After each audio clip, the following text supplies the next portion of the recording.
the winter of 1983, something strange was happening in the service bays of BMW dealerships across America.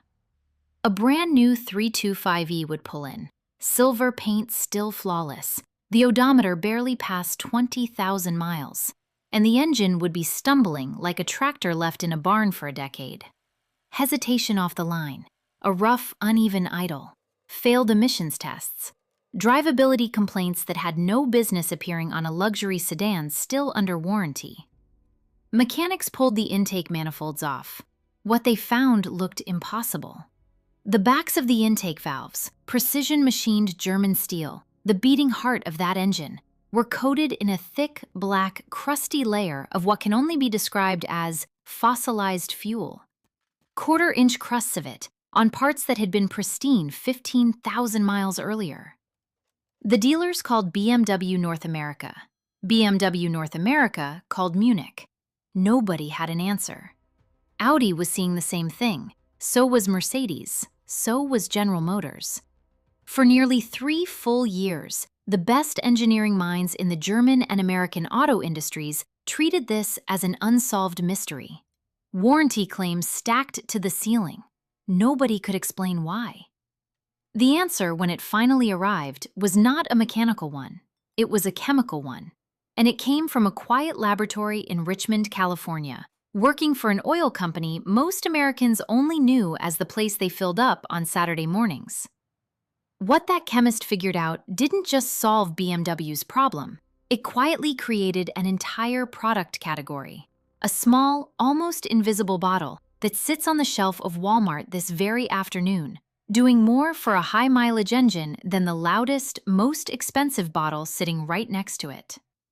This is the story of how that happened, why it's still happening, and how to read the 3 letters on a label that separate a real cure from a marketing costume.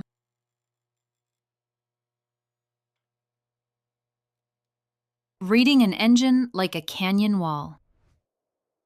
To understand what happens inside a modern engine, it helps to borrow the language of geologists. When a team excavates a hillside, they read layers, each stripe telling a story of centuries laid down one breath at a time.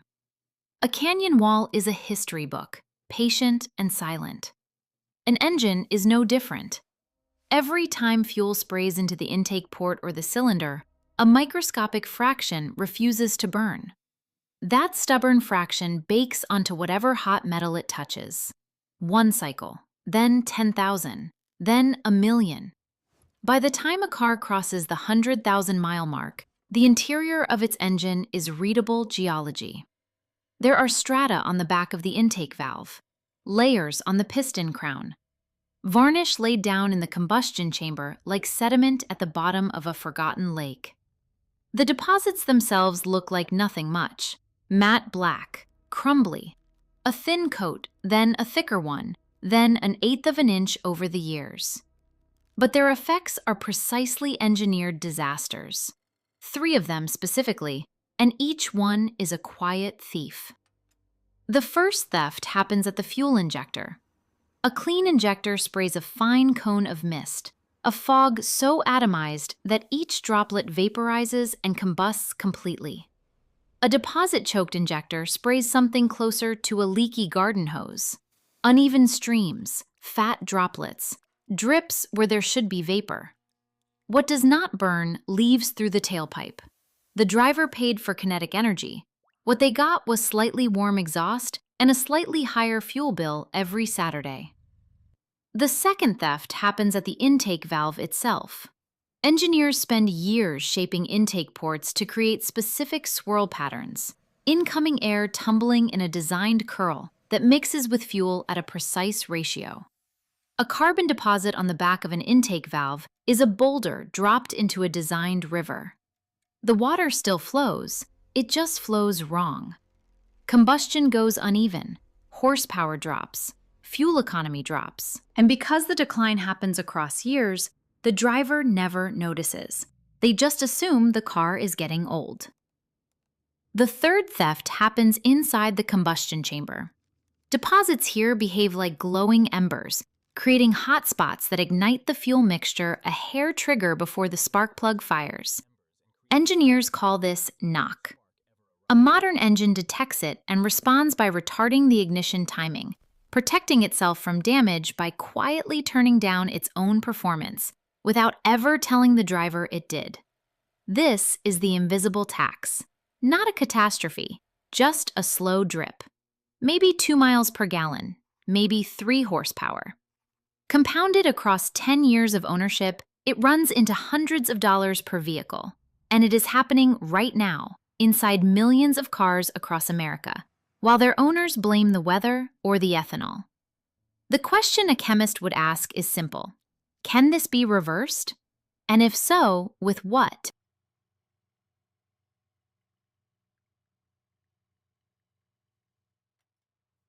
The chemist in Richmond. The answer came from a man named Peter Fuentes-Afflick, a senior scientist at Chevron's research center in Richmond, California. His team had been working for several years with a class of molecules called polyether amines, PEAs for short. The compounds had originally been developed for obscure industrial purposes, having nothing to do with cars. But something about them kept pulling the chemists back to the drawing board. Polyether amine has a peculiar property that nothing else in the 1970s additive market possessed. Most detergents available at that time, the most common being polybutene amine, the workhorse of the old carburetor era, cleaned surfaces at low temperatures. But the moment they entered the inferno of a running engine, they decomposed. Worse, at higher dosages, they did not simply vanish. They contributed to a different problem entirely, leaving behind new deposits in the combustion chamber itself. A detergent that created its own mess. Polyether amine does not behave this way. At the 400 to 700 degree operating temperatures of a working intake valve, it remains molecularly stable, just long enough to grip the baked-on carbon, lift the deposits off the metal, and carry them into the combustion chamber, where it burns away cleanly with the rest of the fuel charge, leaving no residue behind. In 1980, Chevron patented it. They released it commercially in 1981 under the name Techron. A decade later, after refinement and a rebrand, they renamed it Techron, the name most drivers recognize today, if they recognize it at all. Beginning in 1995, Chevron started adding Techron to every gallon of gasoline they sold at the pump. One detail of this history deserves underlining. During those BMW dealer crisis years, BMW's North American engineering division was quietly collaborating with Chevron, trying to understand why American gasoline was choking their engines. The collaboration is a rare moment of aligned incentives producing something genuinely useful. BMW stopped losing warranty claims, Chevron got its patent, and millions of American drivers, most of them unaware any of this was happening, inherited a piece of chemistry that, if used properly, would add years to their engines for the price of a cup of coffee. That, however, is where the harmony ended.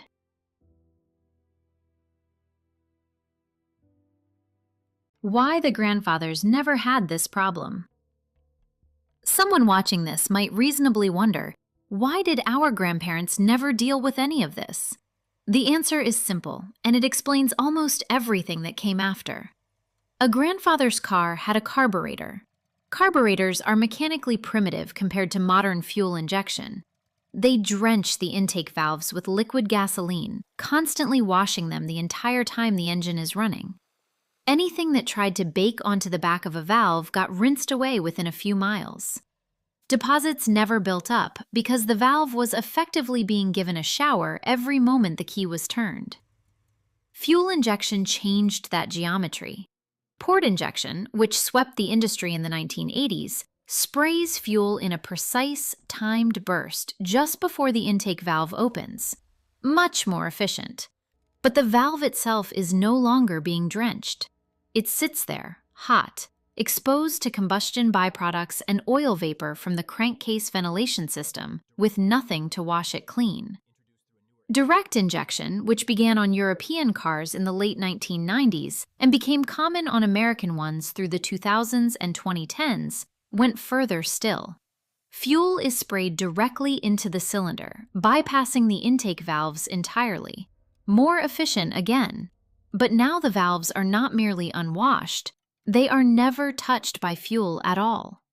Every step toward greater fuel economy carried a hidden price tag, an engine that required better chemistry in its gasoline to stay clean. That is the trade modern drivers have inherited, whether they know it or not. The EPA rule and the rules 6 automakers wrote instead. By the mid-1990s, the intake valve deposit problem had become so widespread that the Environmental Protection Agency stepped in. In 1996, the EPA mandated that every gallon of gasoline sold in the United States had to contain a minimum level of detergent additive. The industry called it the lowest allowable concentration, the LAC. It was a floor designed to protect consumers from the worst junk fuel on the market. The automakers watched what happened next with frustration. Many fuel companies responded exactly as regulators had feared. They cut their detergent packages down to the minimum legal level. Some cut them by as much as 50% from where they had previously stood. The EPA rule, intended to raise the floor, had effectively become a ceiling. Fuel quality actually declined in the years right after the mandate took effect. The automakers watched for another 8 years. Warranty claims kept coming. Customer complaints kept accumulating. And finally, on May 3, 2004, a group of 6 automakers, BMW, General Motors, Honda, and Toyota, later joined by Audi and Volkswagen, did something unusual. They created their own private standard, entirely outside the government, and called it Top Tier. A gasoline brand, to qualify for the Top Tier label, must contain 2 to 3 times the detergent additive required by the EPA minimum. It must pass engine tests developed by the automakers themselves, tests for intake valve cleanliness, combustion chamber deposits, injector fouling, and valve sticking. If a brand meets the standard, it earns the right to display the logo on its pumps. Chevron and Shell were among the first to qualify. Over the following 2 decades, the list grew to more than 80 participating brands. According to the Top Tier program itself, roughly 70% of retail gasoline sold in the United States today comes from a top-tier licensed brand. The other 30% does not. And nothing on the pump is legally required to say so. The sign is opt-in. The absence of a sign is simply silence. The numbers nobody talks about. In the summer of 2016, the American Automobile Association, the AAA, the organization best known for sending trucks to jumpstart dead batteries on cold mornings, published the most rigorous independent study ever conducted on this question. The researchers wanted a direct answer. Does top-tier gasoline actually clean engines better than non-top-tier gasoline? They commissioned an independent engine testing lab, ISO 17025 certified, to run identical test engines on controlled fuel streams for 4,000 miles of simulated driving. One set of engines ran exclusively on top-tier fuels. Another set ran on non-top tier. The measurement was the ASTMD 6201 test, the industry standard protocol for engine deposit analysis. The results were not close. The non-top tier engines accumulated an average of 660 milligrams of carbon per intake valve.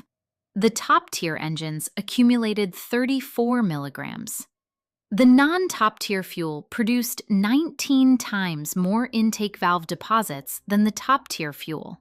Not 19% more, 19 times.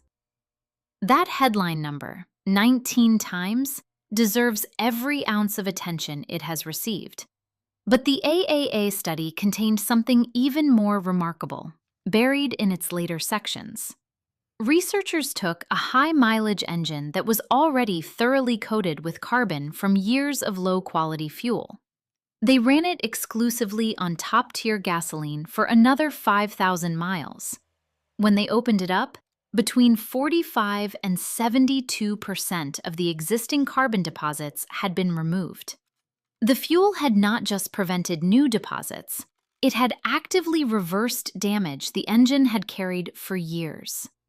A separate analysis inside the same AAA report estimated that engines running long-term on non-top-tier gasoline averaged 2 to 4% lower fuel economy.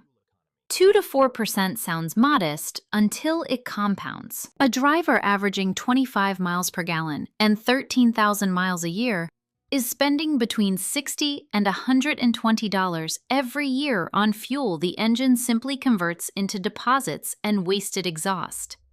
Multiply that across the roughly 290 million registered vehicles in the United States. The number runs into the billions every year.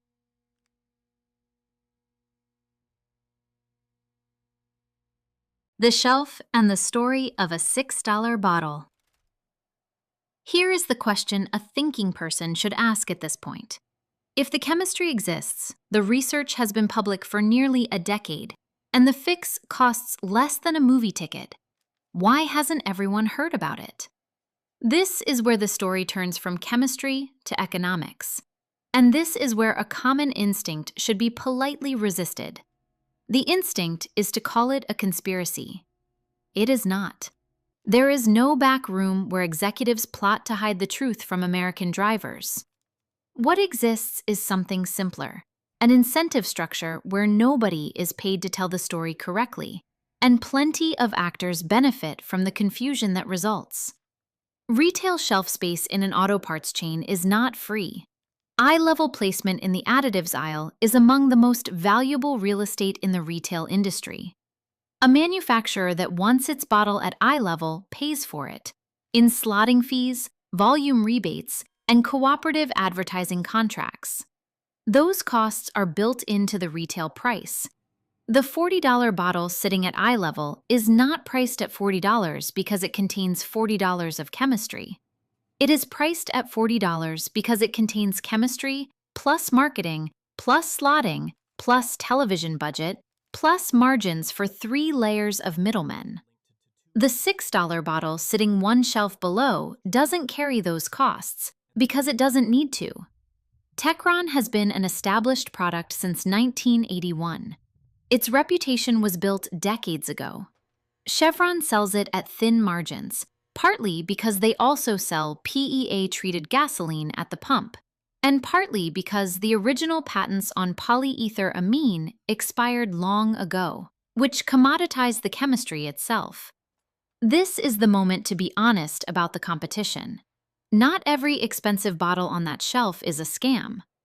Redline SI1, which retails around $25 to $35, actually contains a significantly higher concentration of polyether amine than Techron. For a driver who wants a single aggressive deep clean on a badly neglected engine, Redline is arguably the stronger product, and it costs more precisely because it contains more of the active ingredient. BG44K is a legitimate professional-grade additive used by mechanics. Gumout Regain All-in-One is a reasonable mid-tier option. Any of these contain real PEA and will work. What is a scam, or at least deeply misleading, is any bottle that does not list polyether amine or PEA on its label. Most of the loudest, most aggressively marketed fuel system cleaners and octane boosters contain older polybutene amine detergents, naphtha solvents, or simple fuel stabilizers.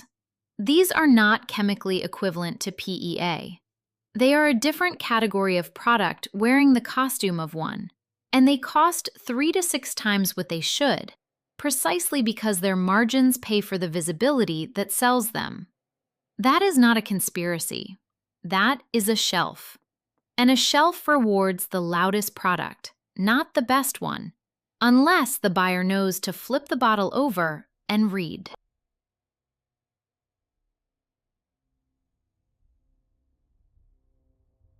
When P is the wrong answer. This is the part of the story where the internet's automotive gurus tend to fall silent. They are happy to tell anyone who will listen that PEA is a miracle. They usually will not explain when it isn't. 4 situations deserve plain honesty. The first is direct injection. Any vehicle built after roughly 2010 has an increasing chance of using a gasoline direct injection engine, GDI as the industry calls it. In a GDI engine, fuel is sprayed directly into the combustion chamber, bypassing the intake valves entirely. Pouring PEA into the tank of a GDI engine will clean the injector tips and the combustion chamber beautifully. It will do absolutely nothing for the intake valves because the fuel never touches them. To clean intake valves on a direct injection engine, the only reliable method is a mechanical service called walnut blasting.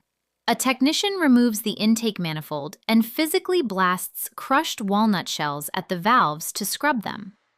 At most independent shops in the United States today, walnut blasting runs between $500 and $800. Dealerships typically charge $1,000 or more.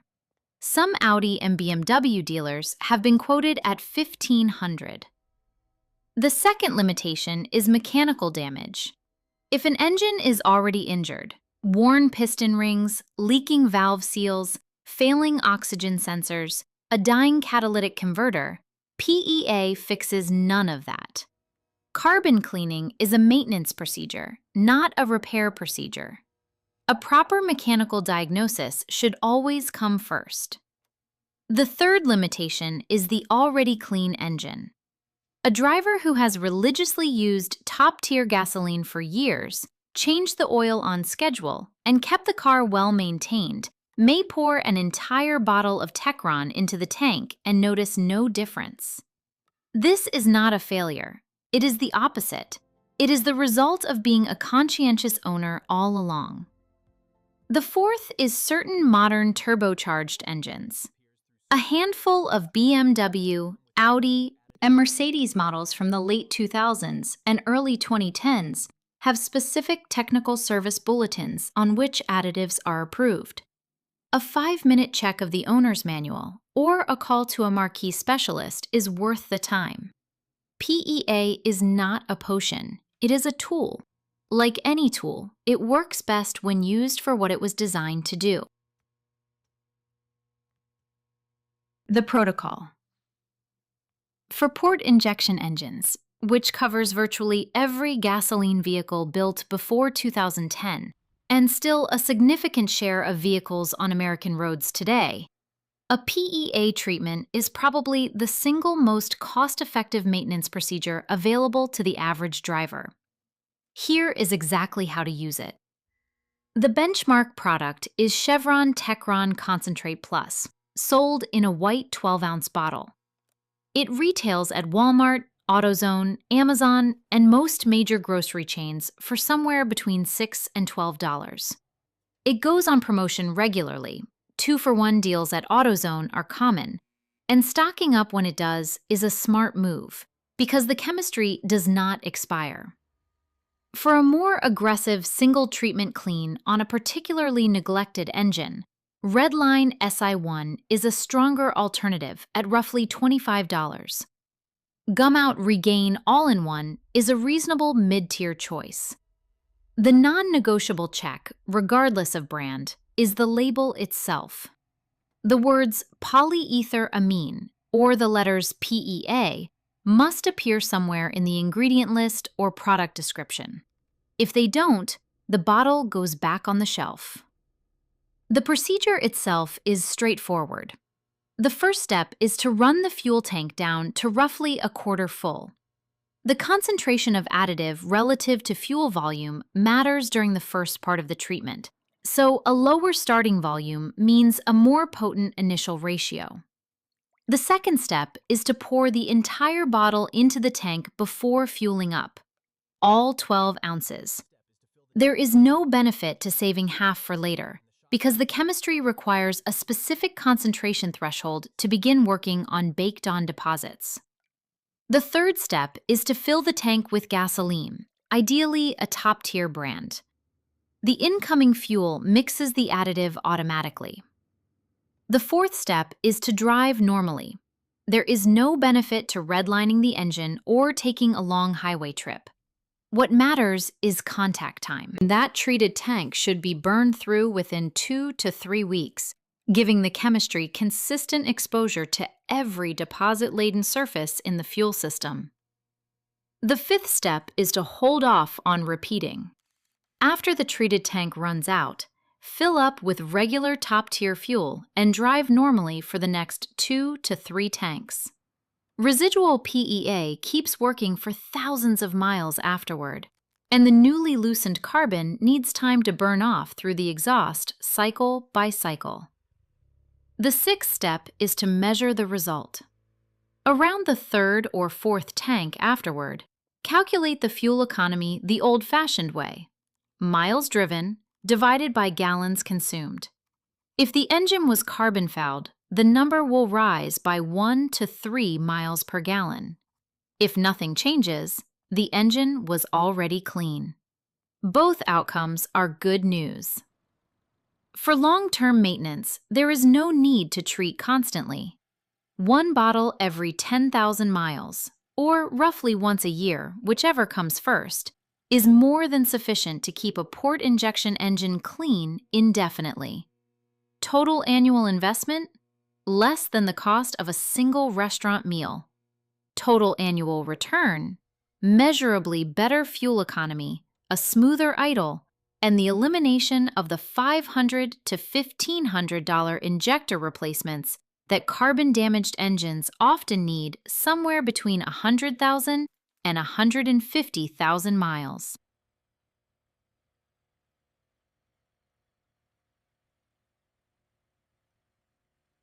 Three letters. There is a final thought worth sitting with for a moment. The story of PEA is not a story about villains. The fuel companies selling minimum compliance gasoline are not hiding anything. They are pricing a product to compete in a commodity market. The retailers that put expensive bottles at eye level are not lying. They are selling real estate, same as any shopping mall. The manufacturers of premium-priced additives are not running a fraud. They are wrapping chemistry, some of it legitimate and some of it mediocre, in marketing that works. What has happened is simpler than a conspiracy would be. A brilliant piece of chemistry was developed in 1980, patented, released, commoditized, and then quietly absorbed into the daily infrastructure of American driving. The science became boring. The marketing never got an upgrade because it never needed one. And in an economy where shelf space, television airtime, and sponsored internet reviews are all paid for by the highest bidder, a quietly effective $6 bottle simply cannot compete with a loudly mediocre $40 bottle for attention, not because anyone is hiding the truth, but because nobody is paying to tell it. The good news is that this is a fight anyone can win, for free, in about 10 seconds. Next time, in the harsh fluorescent light of an auto parts aisle, walk past the bottles that shout. Pick up the quiet ones. Flip them over. Read the ingredient list. Look for 3 letters. P-E-A. If those letters are there, in the ingredients or in the technical description, the bottle contains real chemistry. If they are not, it does not. Everything else, the price, the color, the shelf position, the logo, the racing decal, the words maximum and professional, is costume. That is the entire lesson, a small, portable piece of literacy, passed quietly from one conscientious driver to the next, that will save the average car owner somewhere between $100 and $1,000 across the life of their vehicle.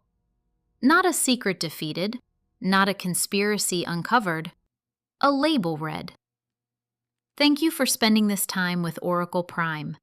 If any of this was useful, Consider passing it along to one person whose car has been running a little rougher than it used to, or whose fuel economy has quietly slipped over the past year. That single conversation might save them more money than they realize. Stay curious. Read the fine print. See you next time.